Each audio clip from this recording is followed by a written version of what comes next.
রিফর্মসের যে ইস্যুটি এটা একেবারেই একটা মাইনর হয়ে যাবে, অন্যায্য হয়ে যাবে, কারণ প্রত্যেকের রেটেশন থাকবে তার দলের প্রতীক দলের লোকদেরকে নিয়ে নির্বাচনের কনসার্ন থাকার জন্য।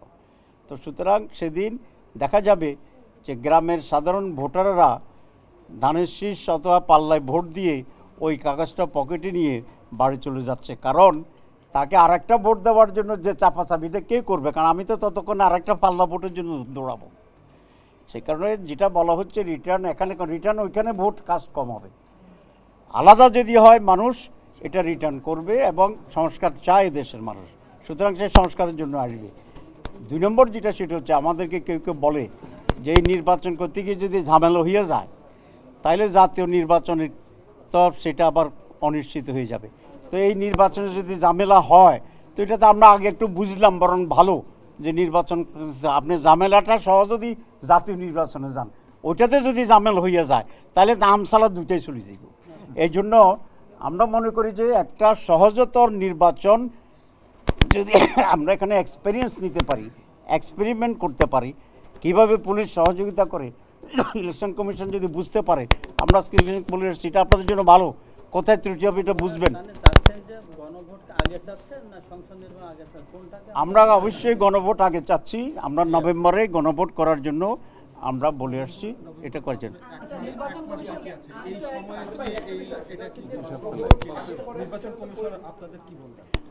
আসলে আমাদের অতীতে অনেকগুলো গণভোট হয়েছে, this is nothing new in Bangladesh, এবং সেখানে দেখা গেছে যে 21 দিনের ব্যবধানেও গণভোট হয়েছে এবং বাল হয়েছে, 17 দিনেও হয়েছে।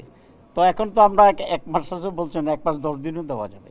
সুতরাং ইনস্ট্যান্স ইজ দেয়ার যে আপনি 17 দিনে 21 দিনে গণভোট করা যায়, কারণ এখানে তো বিরাট কোনো মার্কার বিষয় নেই, এখানে সমস্ত মানুষকে ইনভলভ করার কিছু নেই, এখানে দেশে দেশে গিয়া মিছিল মিটিংয়ের কোনো কিছু নেই। সুতরাং এটা পসিবল। সরকার দেবে না নির্বাচন কমিশন দিবে? আর আরেকটা বিষয় হচ্ছে নির্বাচন কমিশন এখন পর্যন্ত আমরা জানি নির্বাচন কমিশনের অবস্থান হচ্ছে তারা একই দিনে দুটো ভোট করতে চায়, নির্বাচন কমিশন এটা বলেছে। আজকে নির্বাচন কমিশন আপনাদেরকে এই বিষয়ে কি না, নির্বাচন কমিশন বলেছে তারা অফিসিয়ালি এ ধরনের কোনো আলোচনা করে নাই, তারা এ ধরনের কোনো সিদ্ধান্ত নেয় নাই।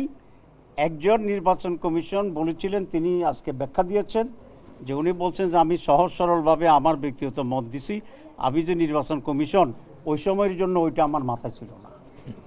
তো একজন ব্যক্তি হিসেবে আর উনি খুবই মুরব্বী মানুষ, অসুস্থ দেখলাম, এবং সহজভাবে যেভাবে বলছে ওনার কথা আমরা বিশ্বাস করছি, যেরকম বলে দিতে পারে। গণভোটের ভিতরে শুধু হ্যাঁ এবং না থাকবে।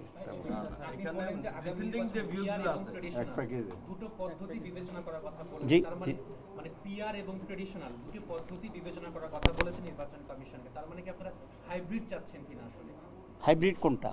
মানে আপনি পিআরও বলছেন আবার ট্র্যাডিশনাল বলছেন, পদ্ধতি বিবেচনা করার কথা। আসলে পিআর বিভিন্ন দেশে বিভিন্ন নিয়মের ভিতরে পিআর এডুকেশন হচ্ছে, এক্সপেরিয়েন্স যেটা আছে, সব দেশে পিআরের প্যাটার্ন একরকম না।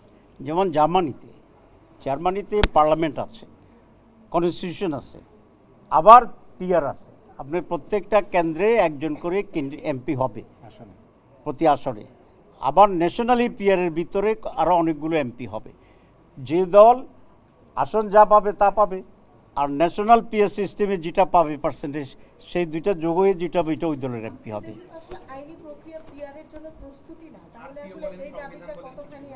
আসলে এটা হচ্ছে সিদ্ধান্তের বিষয়। আমরা যদি সিদ্ধান্ত নেই, সে আলোকে ইলেকশন কমিশন বলছে যদি গভর্নমেন্ট যদি সিদ্ধান্ত নেয় তাহলে এই সব যা যা প্রয়োজন প্রস্তুতি নেওয়ার জন্য এটাতে আমরা সক্ষম আছি।